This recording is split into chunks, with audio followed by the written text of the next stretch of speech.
শুভেচ্ছা। সাবেক মন্ত্রী ডক্টর দীপু মনির অসুস্থতা নিয়ে শঙ্কা ও সন্দেহ। কারাগারে কোনো আওয়ামী লীগ নেতা অসুস্থ হয়ে পড়লেই এখন মানুষের মনে একটাই শঙ্কা জেগে ওঠে, তিনি কি আর বেঁচে আছেন, নাকি একটু পরেই ভেসে আসবে তার মৃত্যুর খবর। অভিযোগ উঠেছে জেলখানাগুলো যেন আজ আওয়ামী লীগ নেতা কর্মীদের জন্য কসাইখানায় পরিণত হয়েছে।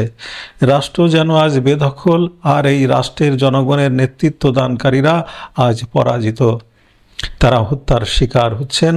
দাবি করা হচ্ছে এমপি, মন্ত্রী, আওয়ামী লীগের কেন্দ্রীয় নেতা থেকে শুরু করে ছাত্রলীগ, যুবলীগের 3 শতাধিক নেতাকর্মী কারাগারে হত্যার শিকার হয়েছেন।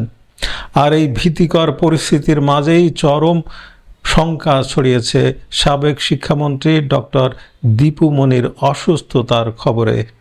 দীর্ঘ 2 বছর যাবৎ কারাগারে থাকা ডাক্তার দীপু মনি হঠাৎ মারাত্মক অসুস্থ হয়ে পড়েছেন। দীর্ঘদিনের কিডনি সমস্যা, থাইরয়েড ও অ্যালার্জিজনিত শ্বাসকষ্টের পাশাপাশি তিনি তীব্র জ্বরে আক্রান্ত। 29 জুন সোমবার সকাল 6টার দিকে মুন্সিগঞ্জ কারাগারের ভেতর তিনি অসুস্থ বোধ করেন।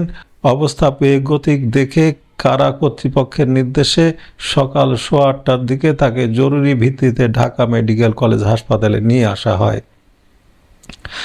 বর্তমানে তিনি নতুন ভবনের মেডিসিন বিভাগে চিকিৎসাধীন।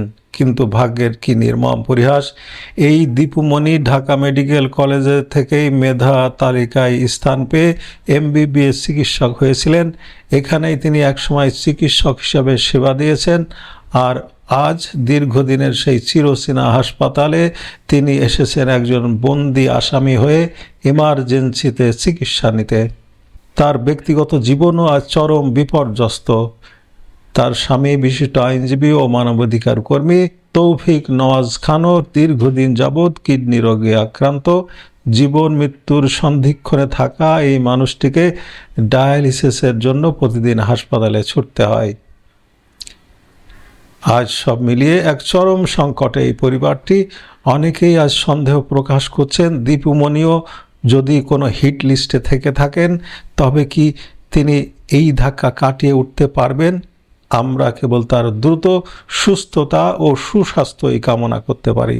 ধন্যবাদ।